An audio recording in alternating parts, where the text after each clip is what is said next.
Hey guys, and welcome back to Mad About Skin.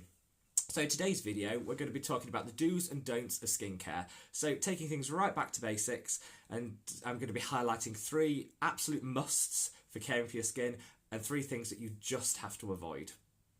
We're into 2020, so hopefully you've set out your goals, your resolutions, what you want to achieve from the year. In terms of your skin, I think it's a great opportunity to mix up your routine, how you approach things, and some of the techniques that you use. So hopefully you'll find this video useful in making sure that you've got the basics down, making sure that you're not doing anything that's detrimental to your skin, and that you're doing the basic things which are going to see the quickest and biggest improvement in the quality, the texture, and any issues that you're having with your skin. I always say to people I speak to, it doesn't matter how much you spend on a product or how amazing a product is, if you're not following these basics, you're not going to get the results that you want. So hopefully in this video I'll dispel a few myths and I'll support you in getting the basics right so that in 2020 you can go on your skin journey and hopefully see some really good and significant improvements. So first do, wear a sunscreen. So I know people have been saying this for years and years and years. I'm in my mid-30s now. I've been wearing a sunscreen since I was probably 17 or 18. I think that has been the biggest preventer of damage and help me preserve my skin and get the best out of it now. I've been dealing with a little bit of hyperpigmentation recently from previous breakouts that I've had, and I can only imagine with my skin being prone to that pigmentation, how bad that would be if I hadn't been using an SPF daily for the past 15 years. So at the moment I'm using the This Works Skin Defense. It's a really light one. I don't like to feel that there's a sunscreen on my skin. This is a really good one that prevents you from doing that. There are there's much cheaper ones out there. I'll link some really good sunscreens below. But to be honest, if you just want to go out to your nearest Walgreens, Boots, wherever you happen to live, and pick up a cheap sunscreen, providing it's an SPF 30, I wouldn't bother with anything lower than that. You're just not going to get the protection that you need, particularly as it's got to keep you going all day. There are obviously, if you were following a skincare regime to let you to reapply your sunscreen throughout the day, practically very few people are going to do that. So I always think go for a good SPF, a strong sunscreen with a good SPF at the start of the day, and that's going to provide you with maximum protection for as long as possible. So don't. The first don't of the day, and I don't have anything to show you here because obviously I haven't used them for years and years and years, is don't use makeup wipes. If you take one thing from this video and just one thing, please throw out the makeup wipes. You don't need them. They're not doing what you think they're doing, and they're damaging your skin. So the ingredients contained in makeup wipes, there's a huge number of preservatives because obviously they have to be kept in a moist environment, breeding bacteria. So to prevent that, they stock it full of preservatives to extend the shelf life of the product. Anything like that is just going to increase the risk of sensitivity and interaction with your skin, which is a bad thing. People don't use them gently. You see people, because they're not particularly effective at removing makeup, they don't break anything down and they're not particularly effective at removing it. So people see people scrubbing, particularly around their eye area. What that's doing is tugging at the skin, breaking down the components of the skin, potentially causing micro tears in the skin. That's going to increase the hyperpigmentation. It's going to increase your risk of fine lines and wrinkles.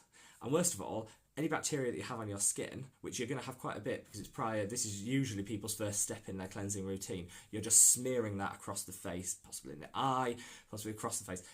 You're not getting rid of the products that are on your face and you're smearing it over it. They're just awful. Get rid of them. Also, in 2020, I think we could all be making a little bit of an effort to go a bit more green and think about our environmental impact more. Now, the makeup wipes have a huge environmental impact when compared to other products that you could be just applying with your fingers and washing off down the sink.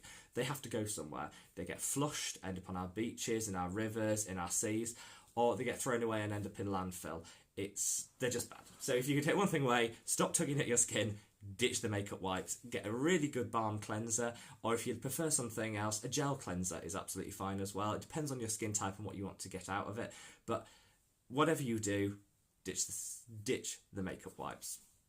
So that leads me on to my next do, which is know your skin type. A lot of people come to me asking about with a preconceived notion of what their skin type is. People assume that if they have breakouts, they have oily skin. If they have peeling, they have dry skin. If they have redness, they have sensitive skin. And it's not always as simple as that.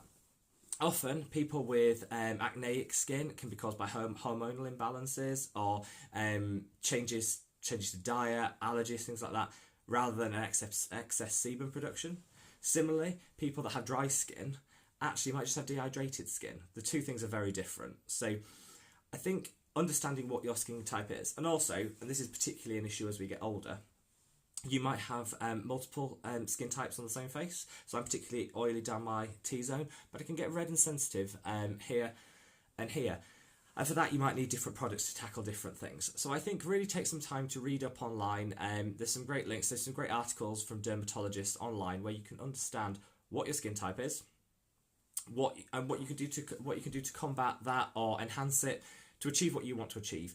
But I always say, just do take the time to read up on the different characteristics of each skin type and do it with an open mind. Don't assume you know your skin type. Research it and work out whether actually you might be using the wrong products. You might be spending quite a lot of money using the wrong products for your specific skin type.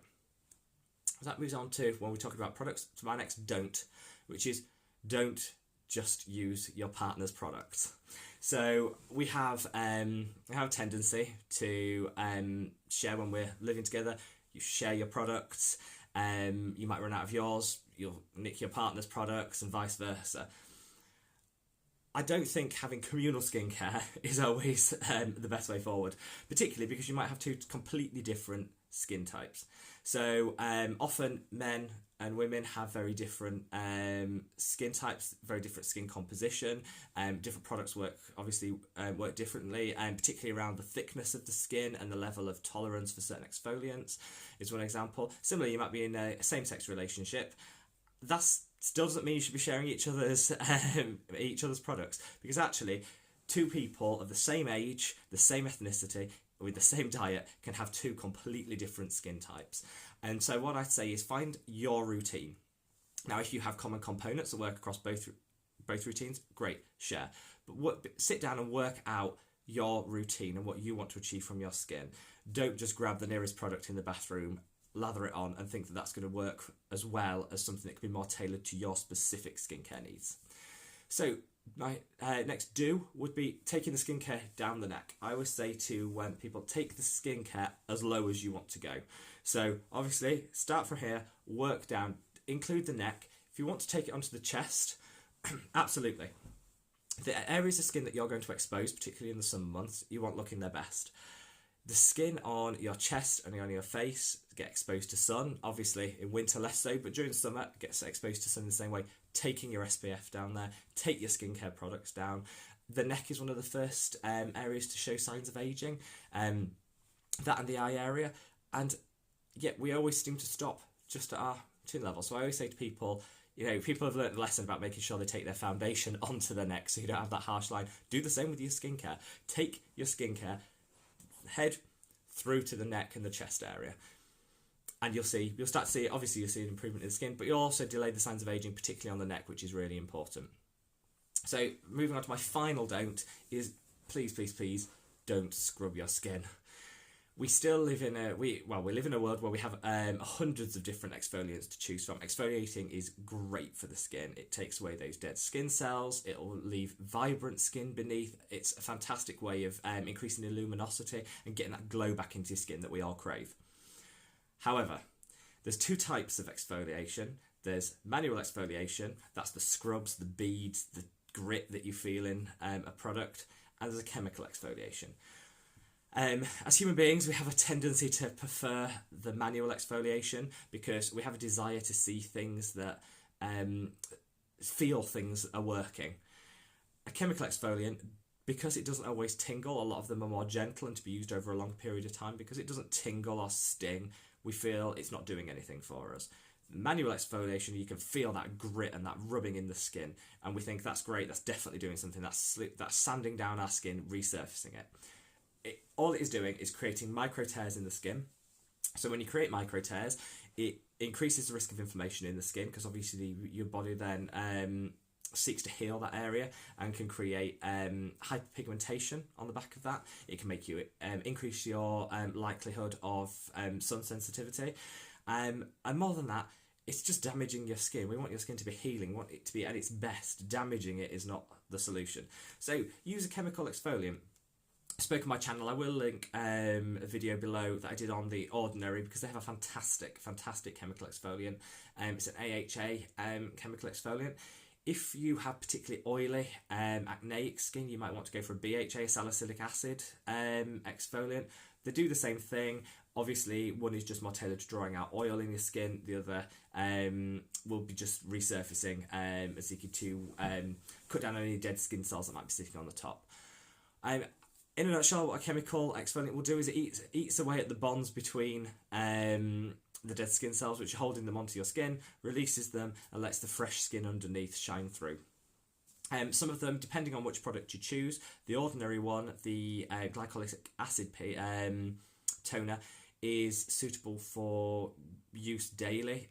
Again, you might want to build up to that depending on how sensitive you are, but is a great product. Salicylic acid one is quite drying, so again, you might want to be a little bit more cautious and use it every other day, but ditch the scrub. They're doing nothing for you, they're damaging your skin, and you will get a much better result in the long term using a chemical exfoliant, an AHA or a BHA exfoliant. And then my final do is just love your skin. I think we've got into a bit of a rut since we've got social media. We've got Instagram, we've got people posting pictures. Everyone has flawless skin. They have the glass skin. They have the look that everybody craves. And so we all look at our own skin and think, I have problem skin. I always like to say there is no such thing as problem skin. You have the skin you have. There might be some issues that you're looking to tackle, but your skin is not a problem. Quite often, the problem is what you're putting into your body, what you're putting on your skin, and how you're taking care of it. So don't see your skin as a problem. See it as your best asset and your best accessory. You wear it every day. How are you going to treat it? Love it, treat it with respect and care for it. Follow a few simple instructions. Hopefully this video has helped, and you'll really see the best side to your skin in 2020. Hopefully you'll subscribe to this video if you liked it. Thumbs up if you like the video, and I hope to see you on your skincare journey. We're going to be doing daily updates across 2020. What I really want to get for this is to engage with you guys and really build the audience and support people in better understanding their skincare and knowing that skincare doesn't need to be expensive, doesn't need to be exclusive, and it certainly doesn't have to be complicated. So hopefully this has helped you guys, and I look forward to seeing you in the next video. Take care, bye.